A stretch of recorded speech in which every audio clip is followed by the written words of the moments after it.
Om Shri Ganeshaya Namaha. Om Vakratunda Mahakaya Suryakoti Samaprabha. Nirvignam Kurume Deva Sarvakarishu Sarvada. Om Ganganapate Namaha. Gurur Brahma, Gurur Vishnu, Gurur Devo Maheshwaraha. Gurur Sakshat Param Brahma Tasmai Shri Gurave Namaha.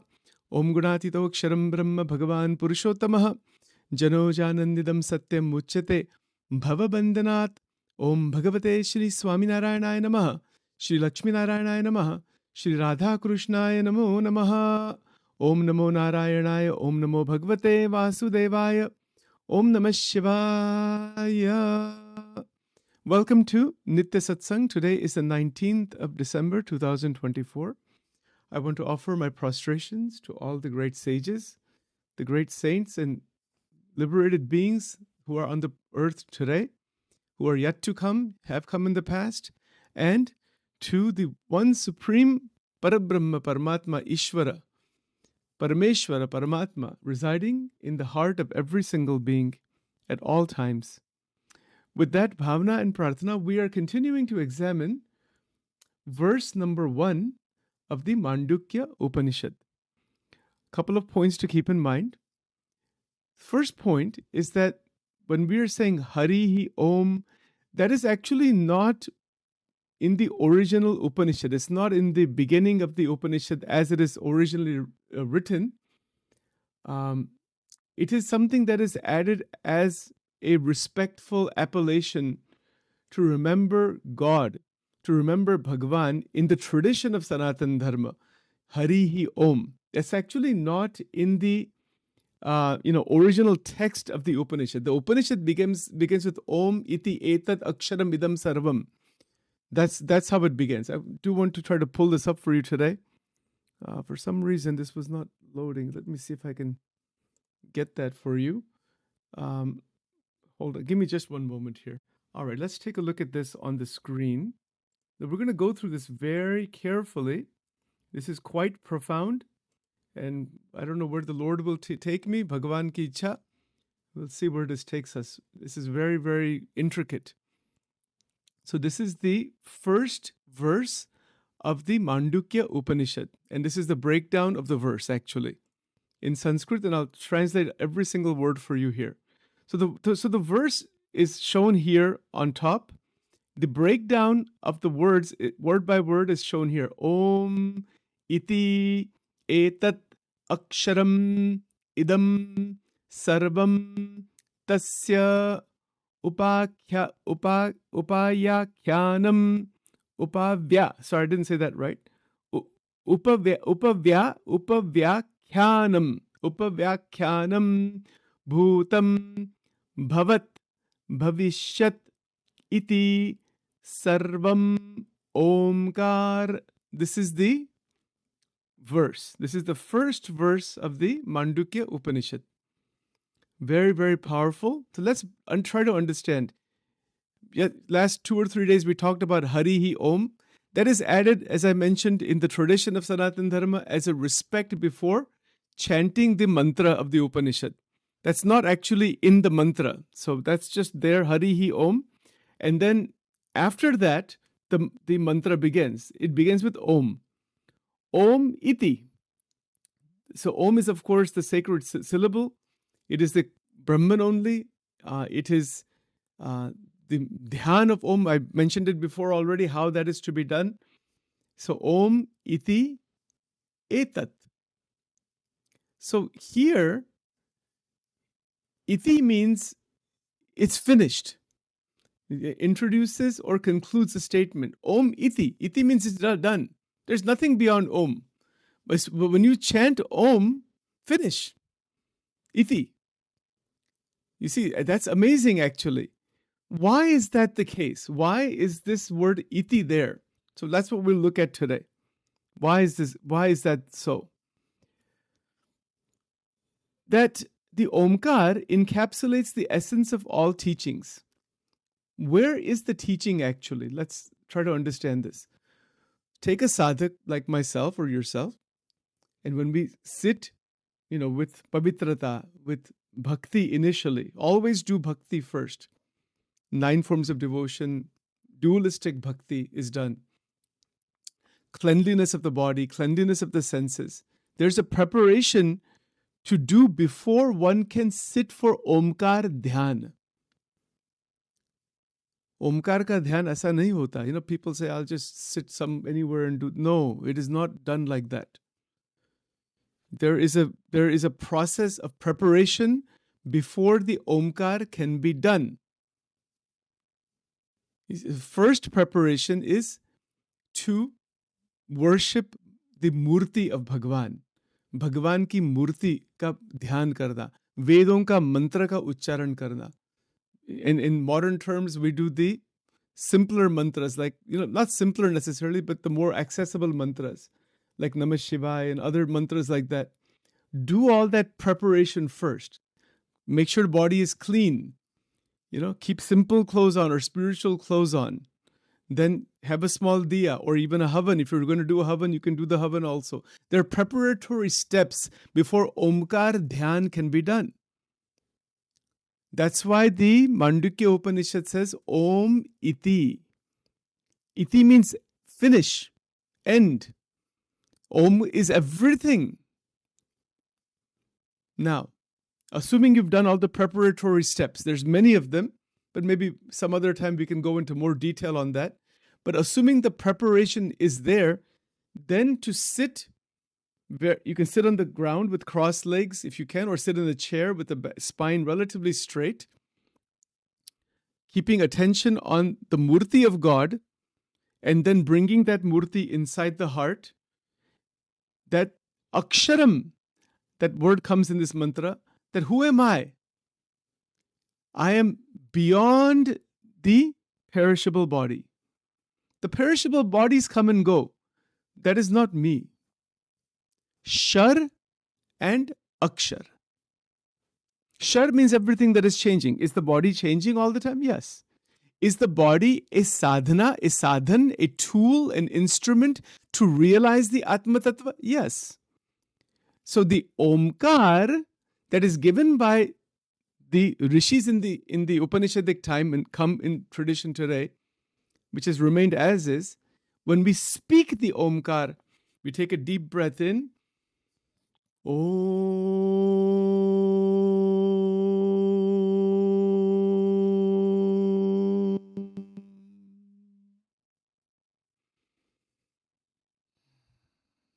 So another breath in and out slowly.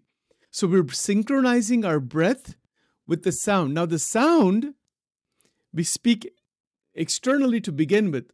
Om, Om, Om. And if we speak in group, like 5 people, 10 people, 13 people, 11 people, 20 people, the more you speak in the group, the vibration increases. That is how the mandirs are to be utilized, essentially. The mandirs are, ye jo sab mandir hai, what we're doing now is kind of, it's okay, it's kind of some mild form of all this. In reality, they're there for meditation. That everybody comes together, sits together. There's no talking of anything except the mantra. Nothing else is to be spoken inside the sanctum sanctorium. The sanctum sanctorium, that's the English word actually, that is called the Sannidhi. We say the Mahalakshmi Sannidhi. In the temples, this is what is, you will see the labels like this. Meaning that is the presence of the Lord. Wahan koi worldly baat karni nahi wahan, not at all. And there should not be any discussion of anything there except for sadhana. Even if you want to talk about scriptures, that should be done somewhere else.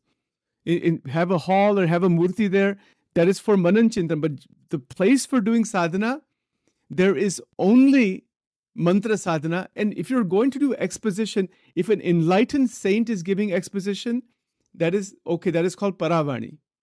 That is the only time when any sound is to be spoken inside the sanctum sanctorium.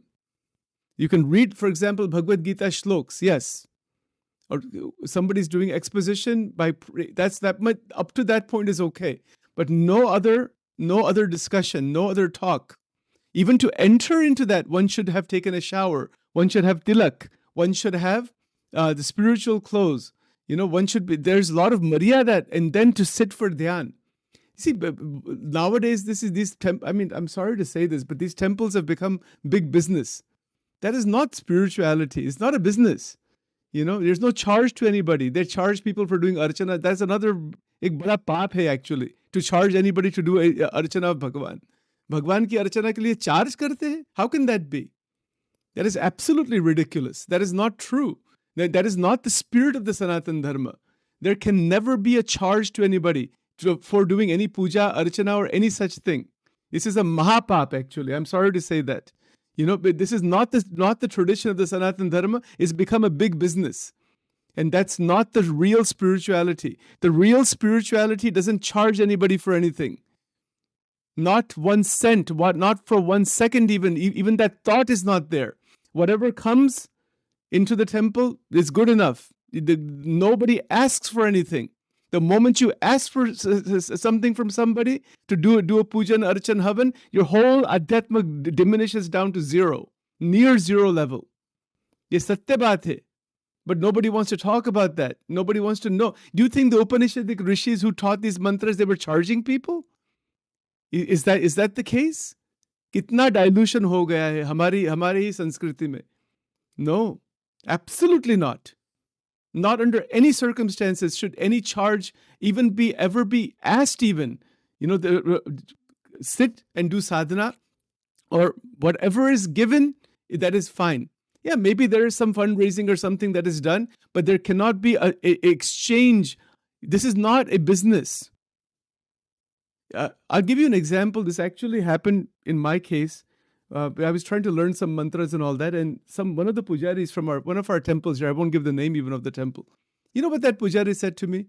हम ये पैसे के लिए करते हैं ना, ये नहीं करना चाहिए. This is in Gujarati આપણે નથી કહેતા કે આ એક વ્યાપાર છે. That's not what this is. It's not a business. It has to come naturally from the heart.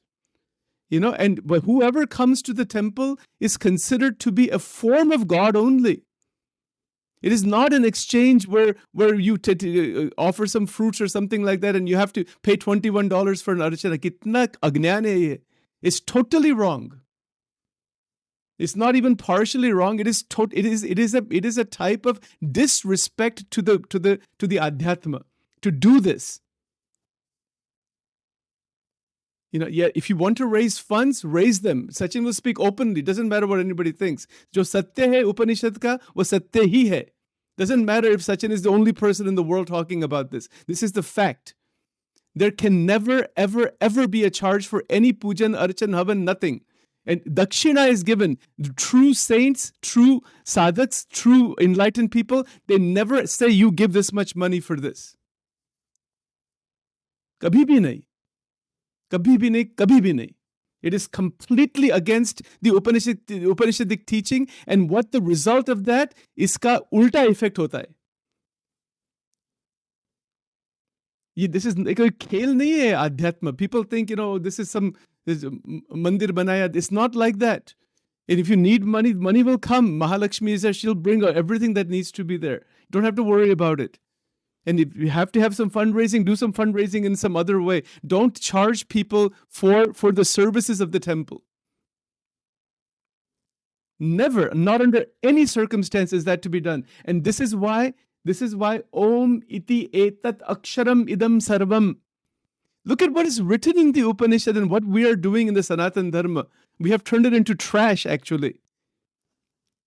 Unfortunately. We have turned it into trash can.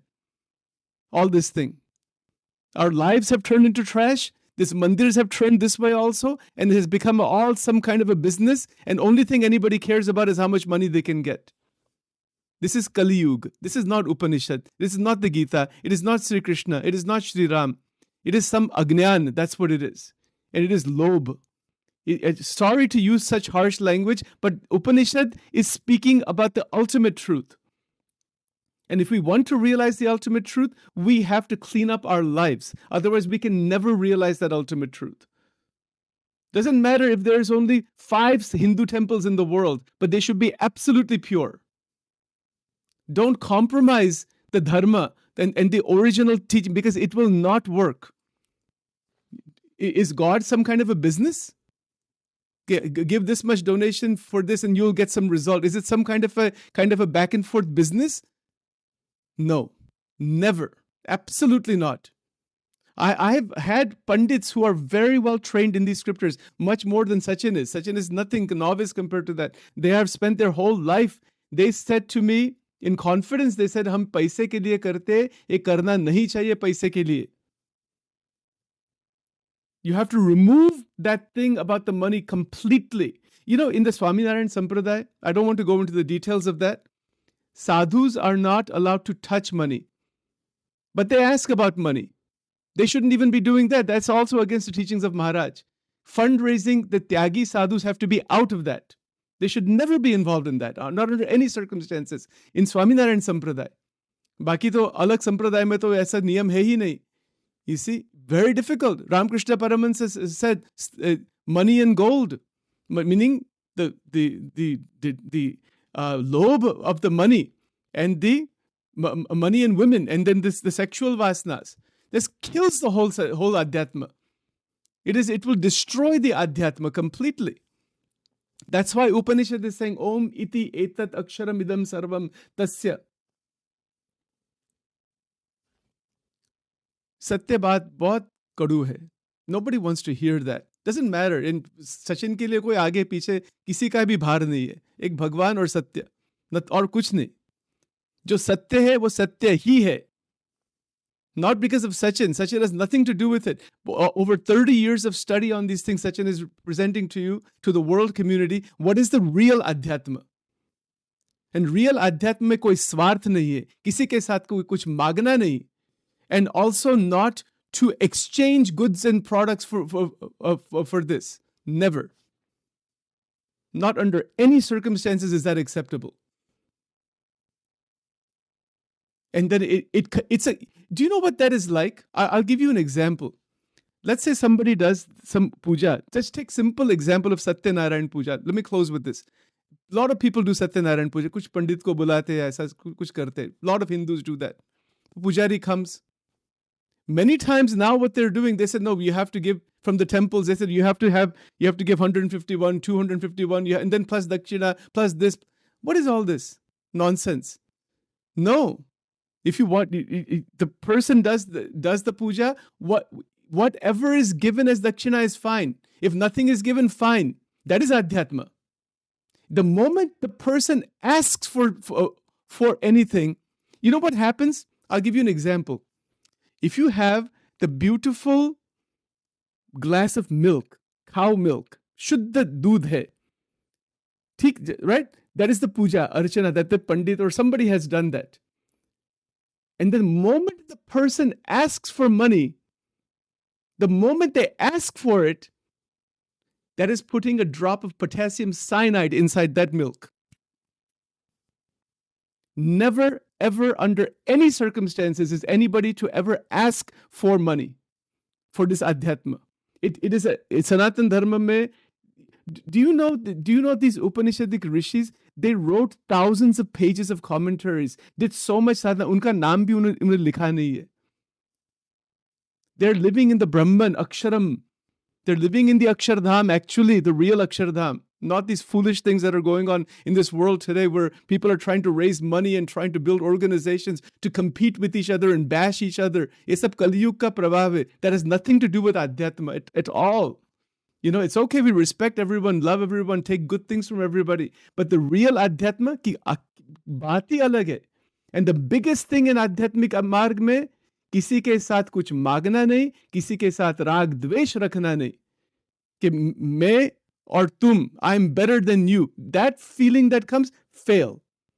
As soon as that comes, we have failed. This is pure adhyatma. Chokku gi pirisai. This is a fact. Whether we like it or not, whether we accept it or not, whether we agree with it or not because of Sachin. Sachin is nothing. There's just a bag of dust. It has no meaning. The satya jo likha hai Upanishad mein, Upanishad ka power itna hai कि it is mind-blowing power of every single word of the Upanishads. And this is a fact. So with that, I don't mean to be harsh about it, but jo satya hai, wo bahar nikalna hi chahiye. It has to come out as it is. And this is the truth. Om Shri Ganeshaya Namaha. Om Namah Shivaya. Om Namah Shivaya. Om Namah Shivaya. Om Karacharanakratam va Kayajam Karmajam va Shravananajam va Manasam va Paradam Vihitam Avihitam va Sarvam Etachamasva. Jai Jai Karunabde Shri Mahadeva Shambho. Om Divilingaya Nama, Urdhvalingaya Nama, Anandalingaya Nama, Dvadash Jyotirlingaya Namo Nama, Om Trambakam Yajamahe, Sugandim Pushtivardhanam, Urvarukam Iva Bandhanan Mrittar Mukshyamamritat. Om Namah Shivaya, Namah Shivaya, Namah Shivaya, Namah Shivaya, Namah Shivaya, Namah Shivaya. Om Namah Shivaya. Om Durge Durge Rakshini Tha Swaha. Om Shri Durga Arpanamastu. Om Rim Swaha. Shri Radha Krishna Arpanamastu.